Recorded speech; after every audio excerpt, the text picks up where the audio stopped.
我的闺蜜人淡如菊，不管遇到什么事都不争不抢。她被渣男搞大肚子，我拼命为她争取彩礼，她却说这样会显得自己很拜金，给人的感觉不好。于是最后1分钱也没有要。结婚当天，她的渣男老公被小三带走，我不顾众人目光为她讨要说法，她却说自己已经嫁给本市最厉害的男人，应当知足和大度。于是自己撑完婚礼，小三怀孕找上门来，我替她摆平。她又说这样做的话，她老公会嫌弃她不识大体的，于是刻意去讨好老公和小三。直到有一天，她老公强行逼她离婚，她彻底急了，把一切都怪罪在我头上。看到闺蜜伤心不已的样子，我们的共同好友顾东岩开车撞死了我。在睁眼，我回到了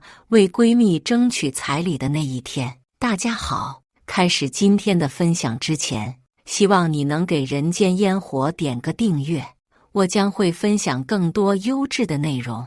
程梦之是自己要怀孕的，不是我们家要求着她怀的，都是成年人了，就算当时没有准备，那事后不会吃药吗？睁开眼的时候，一个打扮精致但满嘴恶言的老太太正在冲着我的方向吼。这熟悉的声音，熟悉的场景，让我瞬间明白，我重生了。重生在和闺蜜程梦之一起来见男方家长的这一天。闺蜜程梦之无父无母，她说我是她最亲近的人，所以见男方家长商量婚事这种事，她会带着我。男方一共来了3个人，分别是陆思燕、陆父和陆母。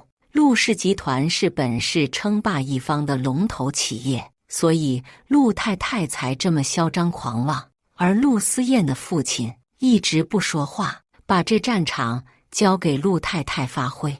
陆思燕更是不说话，低着头翘着2郎腿玩游戏，那痞里痞气的样子，真是像极了渣男。娶她可以，但是要彩礼没门，如果不满意的话，那连婚也别结了。听到这句话后，一直低着头的程梦之抬头看向陆太太，眼里闪过一丝失落，但是很快那丝失落就消失不见，转成平淡。她的神情变化被我看在眼里，我瞬时无比。回想上一辈子的事后，我明白了，原来她只是表面人淡如菊，但是骨子里真的是自私又利己。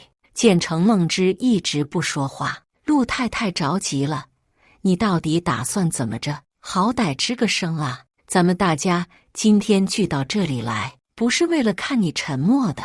听到陆太太的话，程梦之转头看向我，然后挽住我的胳膊，她是想让我替她出头。之前每次都是，只要程梦之遇到什么事了，她拿不定主意的时候，都会走近我，挽住我的胳膊，然后我就会替她各种出气，各种争取。而现在，程梦之挽起我的胳膊之后，我当作没看见的样子，继续坐在那里。见我一直不说话，程梦之便开口了：我没有父母，我的闺蜜江宁宁就是我最亲最近的人，在我心里，她就是我的娘家人。你们跟她说吧。我真没想到程梦之会把这个炸弹丢给我。陆太太和陆父此时也看向我，他们用不耐烦的眼神看向我，大概是希望我能替程梦之快点给他们一个答复。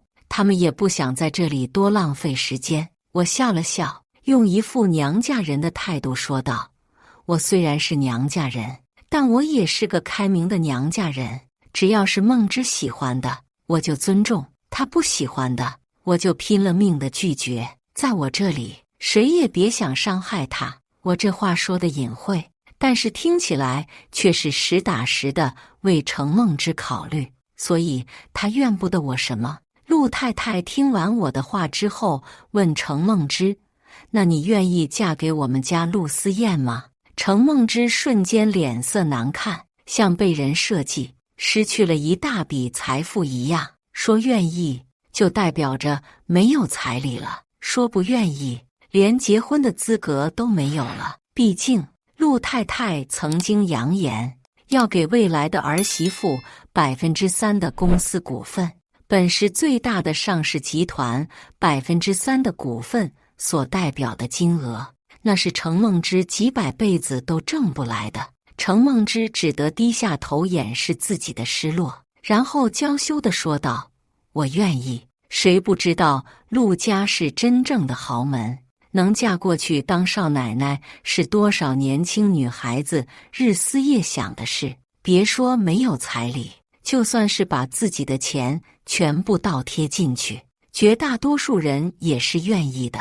因为一旦坐上了那个豪门少奶奶的位置，就意味着什么都有了：财富、金钱、地位。程梦之也一样，虽然她会因为没有彩礼而失落，但她还是选择了嫁人。但程梦之在陆太太面前还是太嫩了。陆太太临走时对程梦之说：“嫁过来之后，肯定不会委屈了你，吃喝肯定不愁。但是婚前要做财产公证，现在陆家的一切都和你无关。”程梦之听后，脸上有几丝不可置信闪过，但很快他便恢复了平静。是，而我勾起了嘴角，和他告别，往自己家走去。回到家里，我才完全接受了自己重生的事实，一切都还是原来的模样，错误还未造成，危难还未发生，一切都来得及。想想我上辈子真的是太傻了，我把程梦之当成最好的闺蜜，事事为她出头，不忍心见她受一丝委屈。可她呢，在我为她出完头之后，便把我当成一个傻子一样，指责我，嘲笑我，甚至是背叛我。前世的今天，当陆太太说不给程梦之彩礼的时候，没等到程梦之挽我胳膊，我就和陆太太大吵了一架。而且在吵架的时候，我悄悄录了视频。我用视频威胁陆太太，陆思燕搞大了肚子就该负责，婚必须结，彩礼必须给，否则我会把视频发到网上，让观众来点评。但是就在马上就要成功的时候，程梦之站起身来说：“阿姨，江宁宁她是跟您开玩笑的，彩礼我一分不要，我是真的爱陆思燕这个人，而不是爱钱。”结果陆太太很满意他这句话，当场把自己手上的玉镯子摘下来给他。我就是要这样的儿媳妇，看重情义，看清金钱，难得呀。当时把我气得半死。事后我问程梦之为什么要那样做，他说：“如果冲陆家要彩礼，会显得我很拜金，那样的话，我以后将如何在陆家待下去？况且我是真的喜欢陆思燕，不管有没有彩礼，我都会嫁给他的。”想到这儿之后，我轻嗤了一声。如果像他所说的是真的喜欢陆思燕，有没有彩礼都一样，那他今天为什么要挽住我胳膊呢？为什么要把话题转到我身上呢？还不是坏事都让我做，好人都让他当，不顾一切为自己谋划最大最长远的利益。怪不得我前世死得凄惨，根本就是因为我被他一副人淡如菊的虚伪样子给欺骗了。上一世，他结婚的当天，陆思燕被小三带走，我不顾众人目光，飞奔追向陆思燕和小三，一定要为他讨要一个说法。他却在大庭广众之下说自己已经嫁给本市最厉害、最富有的男人，应当知足和大度。这只是个小场面，以后不知道会遇见什么情况呢？于是自己在众人的议论声中独自撑完婚礼。后来小三怀孕找上门来，她找我诉苦，我见不得她受委屈，于是替她摆平。可她却说我做得太过分了，这样的话她老公会嫌弃她不识大体的。于是在之后的很多天里，她刻意去讨好老公和小三，就是为了维持自己陆家少奶奶宽容大度的人设。再后来，他约我见面，见面时我还带了我们的共同好友顾东岩。趁我去洗手间的时间，他们两人一起滚到了酒店的床上。事后我暴揍顾东岩，为他出气，可他却说我残忍，说顾东岩太可怜。再往后有一天，她老公强行逼她打胎，她彻底急了，把一切都怪罪在我头上。看到程梦之伤心不已的样子，顾东岩恶狠狠地盯着我。当天我走在马路上的时候，被一辆车撞飞，那是顾东岩的车。这一次我不会再像上一次那样了。既然程梦之希望自己人淡如菊，那我便成全他。3个月后，程梦之和陆思燕结婚。在婚礼进行到一半的时候，一个穿着打扮都很妖艳的女人突然出现，打破了现场的沸腾。这个女人的陆思燕在外面最要好的小三，如今她这样明目张胆地前来婚姻现场，明眼人都看出来这不是善茬。陆思燕看到女人之后，先是愣神，而后嘴角勾起一抹笑意，看得出来陆思燕对她很在乎。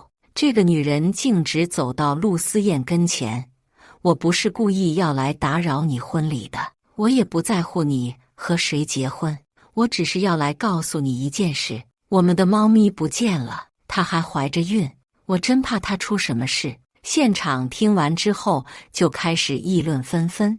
这个女人看起来什么都不在乎的样子，比程梦之还人淡如菊，可她的计谋比程梦之有过之而无不及。关键是陆思燕很吃她这一套。女人说完就要走，却被陆思燕一把抓住手臂，我和你一起去。陆太太刚才一直没说话，见陆思燕要走，面子上也有点过不去看，于是直接拦住她。儿子，今天可是你的婚礼，你可以晚一会儿再去的。陆太太这话刚说完，那个小女人就开始哭了。没关系的，思燕，我自己去找吧，你还是结婚吧，结婚要紧。陆思燕看到流泪的小女人，便直接拉住她的手向外走去。结婚不重要，你最重要。程梦之一直将这一切看在眼里，从陆思燕说要和女人一起离开开始，他就挽住我的胳膊，想让我出手阻拦陆思燕，不过我都当没看见。上一世，这女人一进来还没开口，我就替程梦之出气了。那时候我把女人骂得狗血淋头，在骂了一会儿之后，程梦之上来阻拦我。宁宁，大家都看着你呢，你今天有点过分了，而且有点丢人。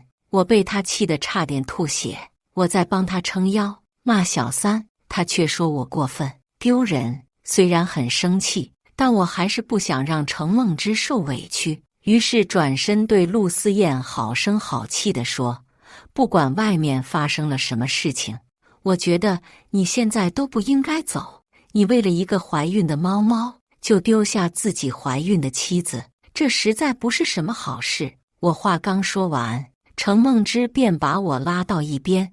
宁宁，已经交换了戒指，宣誓了誓言，这个婚礼就算完成了。我已经嫁给了陆思燕，我很知足，而且我也应该有作为陆氏总裁夫人的宽容和大度。你不知道，像这种事，作为豪门太太，以后会遇到很多很多的。我怎么可能每一件事都和他斤斤计较呢？哎，这种豪门家庭就是这样的，是你不懂。听到程梦之对我说这样的话，陆太太直接顺着他的话说，梦之说的没错，我就是要这样的儿媳妇，看来这个婚真是结对了。说完这句话后，程梦之当着众人的面对陆思燕说，去吧，先去帮这位小姐找猫猫，婚礼的一切由我。陆思燕就在大庭广众之下拉着那个女人的手离开了，而我被陆太太请来的保安赶了出来。理由是陆太太嫌我丢人。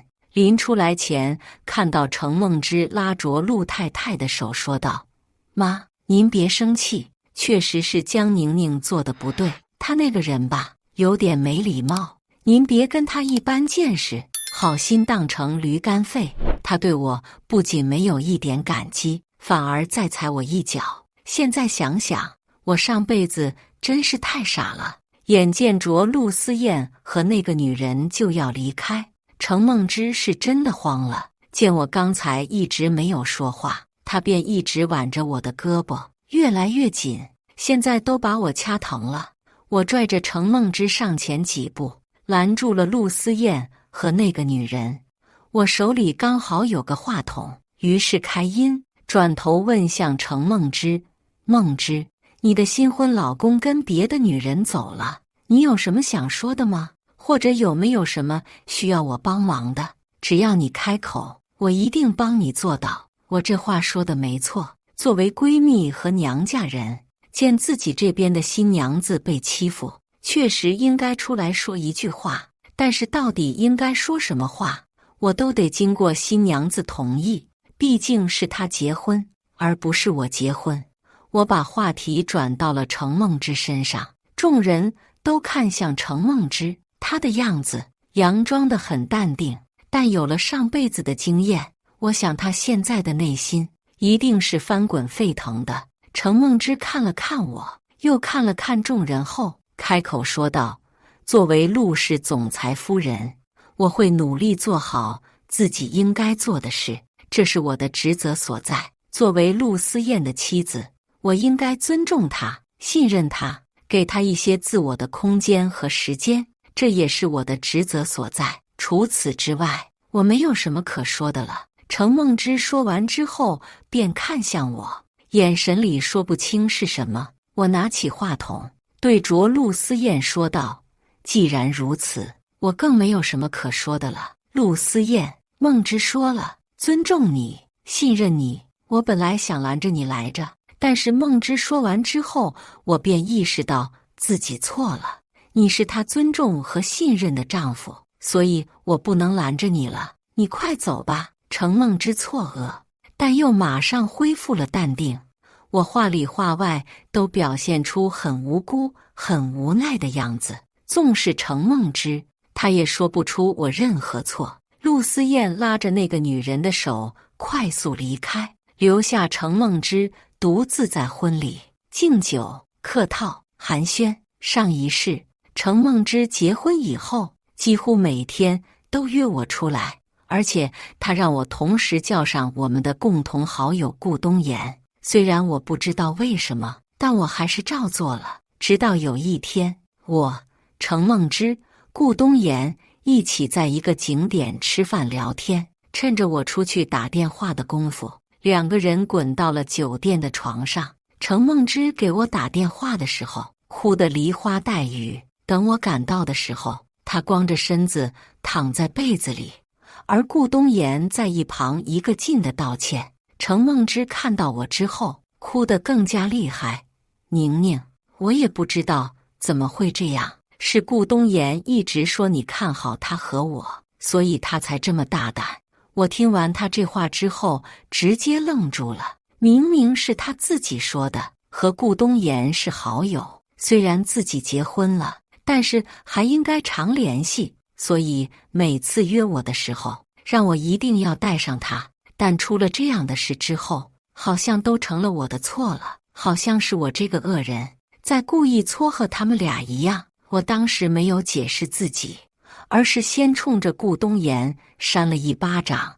顾东岩，你知不知道梦之她有丈夫，而且她还怀孕了，你怎么能这样对她？顾东岩正要说话，却被程梦之一把挡住。宁宁，如果你实在要怪一个人的话，那就怪我吧，千错万错都是我的错。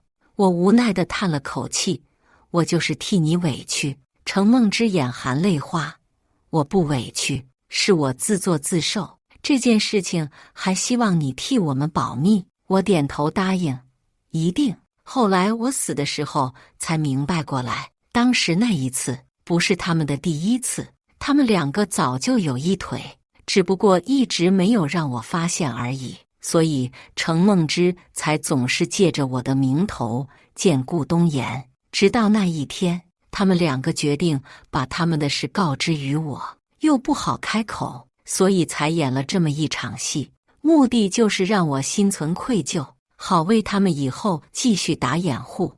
而程梦之总是着急找顾东岩的原因，是因为他和陆思燕结婚的时候根本没有怀孕，用怀孕来逼陆思燕结婚，这只是他的计谋。他想着结婚之后肯定有机会和陆思燕亲密接触，到时候肯定就会很快怀上了。但是自从结婚之后，陆思燕整天往那个小三那里跑，都没有碰过程梦之，所以他急了，再怀不上就要在陆家露馅了，所以才着急见顾东岩，目的就是快点怀上孕。上一辈子她假怀孕的事一直没有被发现，那是因为她后来真的怀上了顾东岩的孩子，所以后来当程梦之说都是我的错的时候，顾东岩才会那么恨我。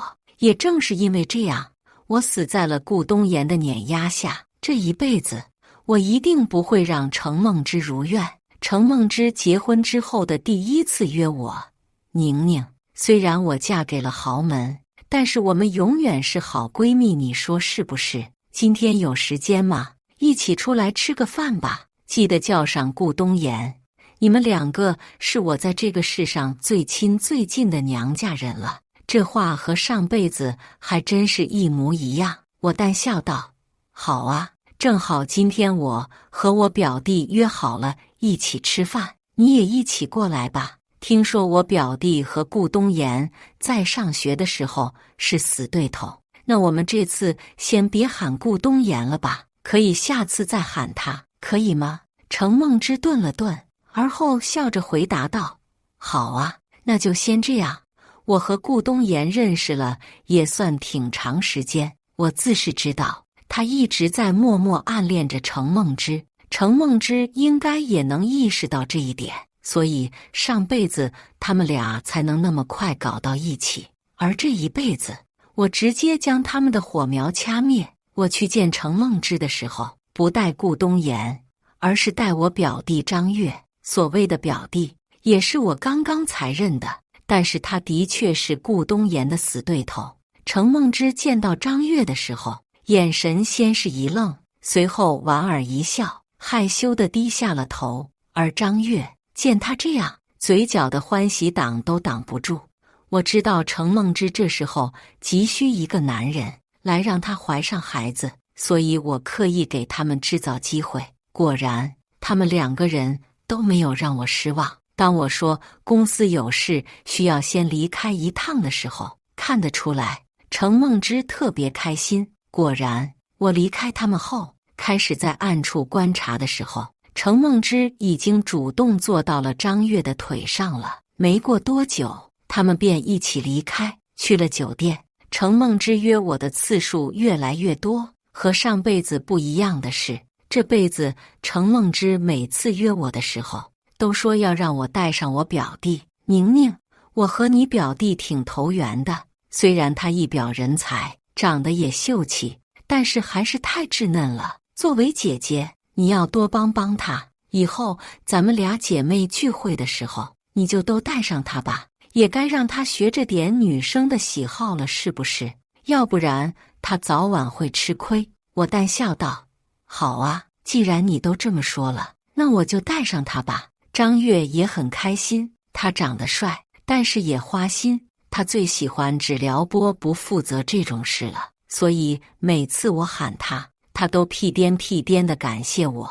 程梦之既然没亲口告诉我他和张月的事，那我便一直当作不知情。这天，我们三个一起吃饭，我去洗手间打电话，时间可能稍微有点长。等我再回来之后，程梦之和张月就不见了。我叹了口气，准备往自己的家走。这时候接到程梦之的电话，电话里程梦之哭得稀里哗啦：宁宁，张月我不活了，我突然想到上一世的这一天，程梦之几乎也是同样的说辞，除了抱怨对象不同。挂断电话之后，我给顾东岩打电话，告诉他说程梦之出事了，让他赶紧过来一趟。顾东岩知道之后，便火急火燎地赶过来。我们赶到酒店的时候，程梦之光着身子躺在被子里，关注我，每天更新精彩故事。而张月则在一旁一直说着对不起。这场景和上一世还真是相像。顾东岩看到床上这对狗男女之后，二话没说便将张月打倒在地上。我没有拦，而程梦之这次只是在床上哭，也没有拦着。一拳、两拳、三拳，看顾东岩的架势，他恨不得将张月打死。死对头，还强占了自己心底一直视为白月光的女人。这仇恨在顾东岩的心里好像打死都不为过。张月一开始没还手，任由顾东岩打他，后来可能顾东岩打得太厉害了，张月便开始反抗。两个男人为了一个已婚的女人，在酒店里大打出手。要是门口有记者在，这件事绝对是一件热点新闻。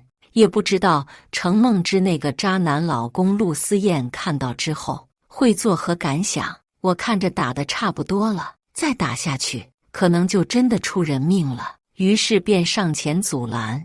程梦之也开始哭着阻拦，别打了，都是我的错，要打就来打我吧。听到程梦之的哭声，两人的打架才就此终止。果然还是哭声更能惹男人心疼。两个男人此时都鼻青脸肿，疲累地瘫软在地上。我带着顾东岩离开酒店，看似是安慰他，实则是添油加醋，添柴加火。几天之后，程梦之告诉我说，宁宁，我和张月的事不知怎地就发展成这样了，现在怨谁也没有用，尤其是你，你是我最要好的闺蜜，我不可能为了一个男人而真的跟你撕破脸吧。他的话里话外还是在说他和张月的这件事。怨我真的不知道这个世界上怎么会有如此脸皮厚之人。我想冲他发火，但是我忍住了，心里一遍一遍告诉自己，心平气和，不要着急，不值当为这种人生气。我不能跟他生气，一是因为不值当，二是因为我知道程梦之的报应在后头。程梦之继续说道，那我和张月的事，你就先替我们保密吧。我如上一世一样告诉他，一定。之后有了我的掩护，程梦之和张月的见面次数越来越多。不知道为什么，又过去3个月了，程梦之还是总是要求见张月。这只能说明一件事，那就是程梦之还没有怀上孩子。有一天，程梦之找我哭诉，那个女人怀孕了，主动找到我挑衅。她说陆思燕爱的是他，我早晚会为他让出来位置。这次看得出来，程梦之是真的着急了。他没开口要让我帮他，他一直在等我说话，等我主动开口说帮他。但是他想错了，我一直没有说话。许久之后，程梦之再也忍不住了，便对我开口道，宁宁，你能不能帮我一下？我看着他犹犹豫豫说话的样子，心里一阵冷笑。他见我一直看他，马上解释道，宁宁，其实我是觉得无所谓，毕竟我已经是总裁夫人了，就是吧，这件事如果爆出来的话，对陆氏集团的影响肯定会不太好，你明白了吧？我是为了陆氏集团考虑，作为陆氏集团的总裁夫人，我有责任为陆氏集团分忧，你说是不是？听着这话，还真是让人感觉他人淡如菊，自己不争也不抢，张口闭口为了家族考虑，为了集团考虑。他说的真切，也说得令人感动。一个爱慕他的男人听了之后，肯定会心疼和怜爱，而我听了之后，只觉得恶心。上一世，程梦之和我说完之后，我便去找那个小三理论。之后，那个小三一副受了很大委屈的样子，向陆思燕告状。结果，陆思燕对程梦之彻底反感，想要和程梦之离婚。而程梦之就当着我的面对陆思燕说：“老公，我不离婚，这不关我的事。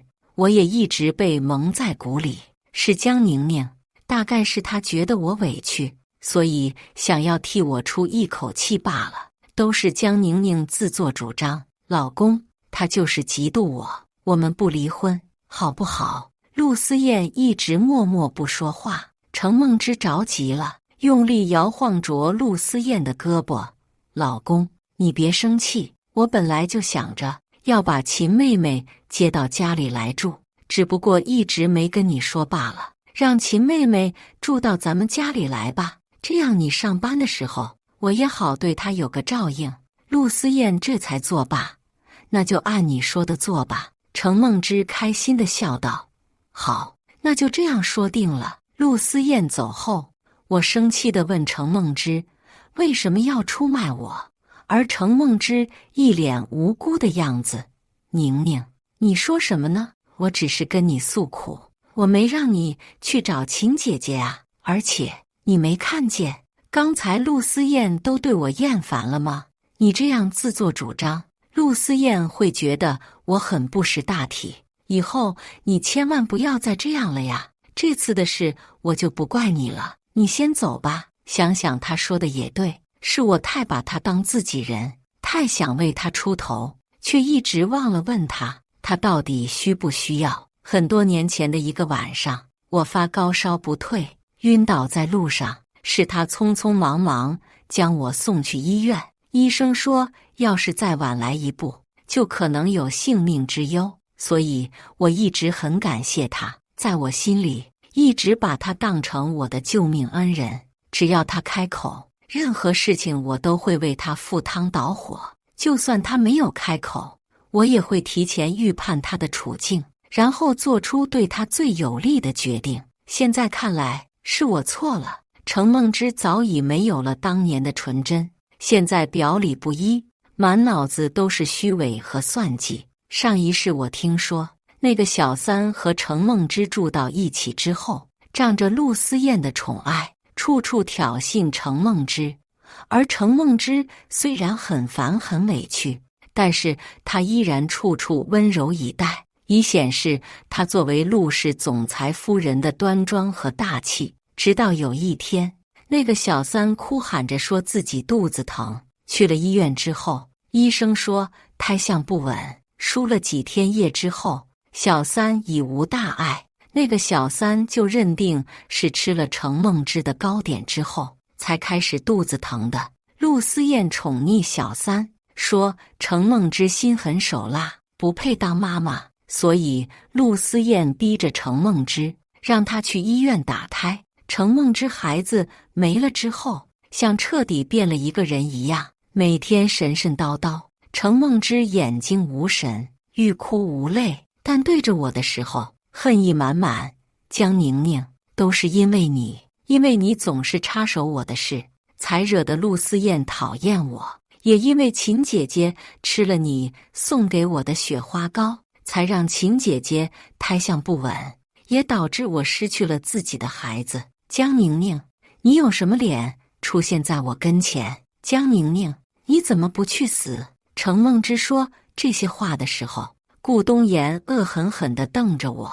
我也是后来才明白，顾东岩那个愤怒的眼神代表着什么。因为程梦之那死去的孩子是顾东岩的呀。顾东岩想一报还一报，所以等我离开的时候，顾东岩马上开车追上，发疯一样的向我撞来。我最终没有躲过，死在了他的车碾下。而这一世，当程梦之提出要让我帮忙的时候，我告诉他，梦之，你也知道，你是陆氏的总裁夫人，你想为家族分忧我可以理解，你要让我帮你，我也可以帮。但是你想一想啊，如果我出手帮你把那个小三摆平，那咱俩关系这么好，陆思燕肯定会觉得这是你指使的呀。你为了一个小三，把自己总裁夫人的名声搭出去，这件事不划算，你说是不是？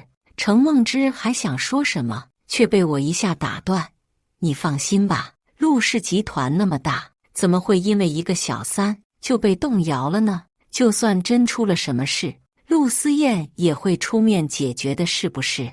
你就放宽心好了。你要记住，你现在不是一个人，你肚子里还有一个宝宝，你可不能出事，知道吗？那个小三，他动摇不了你的地位，因为你是正主啊，而且你比他先怀孕，你生了孩子，你在陆家的地位就是王后级别了，谁敢说你一句不是？程梦之听到我说孩子，脸色变得惨淡，因为这一事，他的肚子里根本没有孩子，也不知道他往衣服里塞的是什么。近眼望去，那团东西有时靠上一点，有时靠下一点。程梦之眼神焦急，但他却止住了嘴，不再和我说什么。都这个时候了，还要维持陆氏总裁夫人端庄大气的人设，我也是服了。如果我没猜错的话，接下来他见张月的次数会越来越频繁，那我可要好好抓住这个机会。我花钱找人打听了陆思燕的小三的行踪，知道她隔三差五就会和姐妹去那个商场逛街，我便把和程梦之、张月见面的地点约在那家商场。当然这还仅仅不够，我带张月过去的时候，先去了那个小三经常去的一家高端服饰店。果然，我刚进门就远远地看到那个小三和小姐妹有说有笑地看衣服。我装作没看见，只大声对着张月说：“我打算送给梦之一套衣服，你比我了解梦之的身材，所以今天来请你来替我参考一下。”张月也不含糊：“行，没问题，这件事包在我身上。”我笑着回应：“看来带你来是来对了。你看这件衣服怎么样？肩膀这里我觉得很好看。”张月阻止：“这件不行，梦之的肩膀比这窄多了，穿着会显得不好看的。”我又特意选了一件腰线肥大的款式，这件应该适合梦之吧？张月随口一说，语气里都是开玩笑似的嗤笑。梦之杨柳细腰，你让她穿这么肥大的衣服，她不得跟你急呀？张月说完，马上闭紧了嘴巴，不再说话。程梦之是假怀孕，张月和她上了那么多次床，也自是明白程梦之的需求和苦恼。今天张月将这句话不经意间对我脱口而出，可见在她的心里根本对我没设防，她只是不小心说漏嘴了而已。既然这样，我便也不再多说什么，只是笑了笑回应。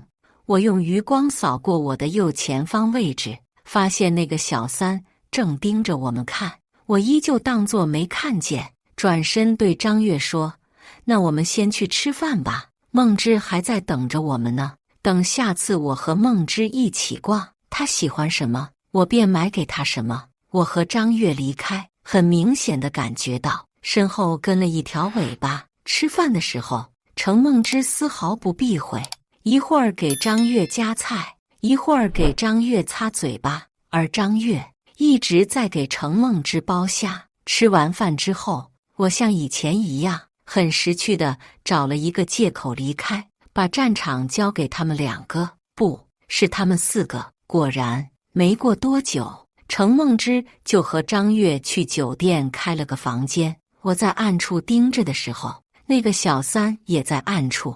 在程梦之和张月运动的最火热的时候，陆思燕带着一群人破门而入，那个小三得意地跟在陆思燕的身后。我没进去看，但是我清楚地听到了陆思燕嘶吼的声音：“你他妈竟然没怀孕！没怀孕和我结什么婚？好好的日子不过，非要来给我戴绿帽子！你他妈真是找死！”之后，我就听到程梦之撕心裂肺的哭喊声和求饶声：“老公，老公，你别生气，我也是受害者，我都是被逼的，是江宁宁和张月他们两个联合起来陷害我的。我爱的人一直只有你一个呀，我之前被江宁宁伤害，所以咱们的孩子没有了。他为了不引起你怀疑，所以又设计将我送到张月的床上。江宁宁说，只有这样我才能快速再怀上孕。我每次都是被他逼的，我要是不愿意，他就会拿你的性命威胁我，所以我不得不做呀，老公。对不起，老公，是我不好，是我识人不清，你别生气了好不好？我再也听不下去了，径直冲进酒店房间，质问程梦之：“是吗？都是我的错，你当真这样认为？”程梦之惊讶道：“宁宁，你怎么在这儿？”我笑着反问：“我在不在这，是你诬不诬陷我的理由吗？反正已经撕破脸了，我没有必要再为他留情面。程梦之这种人丝毫不值得同情。”我拿出了所有的录音和录像，让酒店人员在房间的大屏幕上播放。从一开始他打电话约我出来，到他和张月两人眉来眼去，他主动坐到张月的腿上勾引他，还有他们一起多次进出酒店房间，还有顾东岩和张月为了程梦之在酒店大打出手，还有程梦之让我尽力隐瞒。这些画面和录音都一一展示在大家面前。这还不够，张月也锦上添花了一下。张月的录音里，程梦之更加张狂：“月哥，只要我怀上孕，咱们的孩子就是陆氏集团的接班人，到时候你这个亲爹有福享的啦。月哥，你可是我的第一个男人。”那个陆思燕从结婚之后就一直在那个小三那里，碰都没碰过我，婚前更别说了。要不是我用了一点计谋，他怎么可能会跟我结婚？月哥，人家好想你呀。有些声音真的不忍听，听了捂耳朵。录音播放完之后，张月委屈巴巴地说：“一直都是程梦之逼迫我，他说我要是不听他的话，他说他就要把我送到陆总裁的面前，说我主动勾引他。他说陆思燕能分分钟灭了我，我实在太害怕了，所以我就……”张月平日里在女人堆里收放自如，所以有些话都是信手拈来，真真假假。现在已经没有人纠结了，在场的大家此时都知道程梦之要完了。因为张月从头到尾都表现出自己很无辜的样子，所以陆思燕并没有拿他怎么样，最后放他离开了。张月离开的时候，我也离开了。当天晚上，程梦之给我打电话，电话里痛哭流涕：“宁宁，陆思燕将我从家里赶出来了，现在除了你，没有人能收留我了。”我嗤笑道：“当初诬陷我的时候，你有想过今天吗？我们之间情谊不在，你找别人去吧。”我正打算挂电话，却听到电话那头的程梦之的哭喊声：“宁宁，你别挂，我就在你门口，你开一下门，开一下门好不好？求你了。”我心里一阵冷意，早知如此，何必当初呢？程梦之，我不会再对你心软了。我打开门，便看到程梦之上衣只穿了一个吊带，下面只穿了一个短裤，蹲在门口瑟瑟发抖。想来是陆思燕将他赶出家门的时候，连带着他的所有东西都没收了。也对，那些衣服、首饰、包包花的都是陆家的钱，人家凭什么再让他带走？猛然想起程梦之刚结完婚之后，将自己原来的所有的衣服全部都扔了出去。他当时说：“其实我也挺舍不得这些衣服的，就是吧，以后我就是总裁夫人了，再穿这些总是不合时宜的。为了陆家的面子，我也只好忍痛割爱了。”正是之前他总是这样表里不一，所以现在的报应才会这么酣畅淋漓。程梦之见我打开门，二话不说就要往里走，我将他拦住，用他平日里的语气跟他说话：其实吧，我也挺可怜你的，只是吧，这个社会一直在教育我要离恶人远一点，否则我也会遭报应的。程梦之正愣住，趁他不注意，我咣当一声将门关上，然后程梦之开始疯狂砸我的门。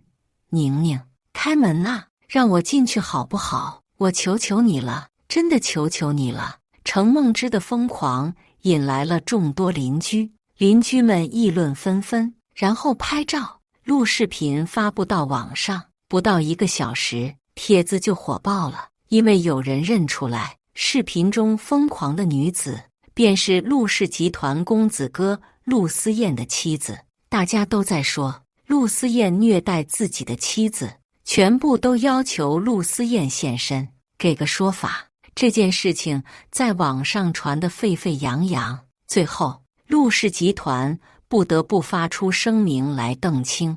声明中，陆思燕晒出了离婚证书、程梦之假怀孕和婚内出轨的证据。声明一出，舆论风向全转，之前那些可怜程梦之的人，现在都反过来骂他，而程梦之还是一直待在我的门口。之前有邻居可怜他，给他送一些零食和面包，后来网络风向转变了之后，邻居们开始向程梦之砸菜叶子和鸡蛋，边砸边骂。没过多久，顾东岩过来带走了程梦之，因为上辈子顾东岩为了程梦之将我碾压在他的车轮底下，所以这辈子我刻意改变结局，从一开始就没让顾东岩和程梦之有所羁绊和牵连。但是顾东岩一直把程梦之当作自己心底的白月光，这件事情人尽皆知，否则他不可能在那次撞见程梦之和自己的死对头张月在酒店做那种事情之后，发疯似的和张月大打出手。现在顾东岩将程梦之带走，莫非是对程梦之还念念不忘？我找了个借口见了顾东岩一面，再到顾东岩家里的那一刻，我惊呆了。程梦之头发凌乱，衣衫不整，跪在地上向顾东岩求饶，再看向卧室，卧室里还有一个男人。后来我明白了，是顾东岩把程梦之一次一次地送给了不同的男人。顾东岩在心里爱程梦之爱到发狂，他觉得就算程梦之出轨，那出轨对象也应该是自己，凭什么是那个死对头张月？所以他恨程梦之，既然得不到，那就毁灭吧。程梦之他不是喜欢别的男人吗？那他就天天送他男人，送他不同的男人。而程梦之都这样了，也舍不得离开顾东岩的家，因为在顾东岩家里，他好歹有吃有喝，如果真的离开了，他就只有死路一条了。他还不想死，他还没活够呢。我在心里嗤笑一声，这俩疯子还真是登对。回到家里，我做了一顿美食犒劳自己，吃着美食，喝着小酒，看着电视剧，突然觉得舒适畅快极了。是啊，没有了程梦之，我的生活本就该这样美好。以上就是今天分享的故事，大家有什么想说的、想吐槽的，欢迎在下方评论交流，也更希望能给人间烟火点个订阅，我将会分享更多优质的故事内容。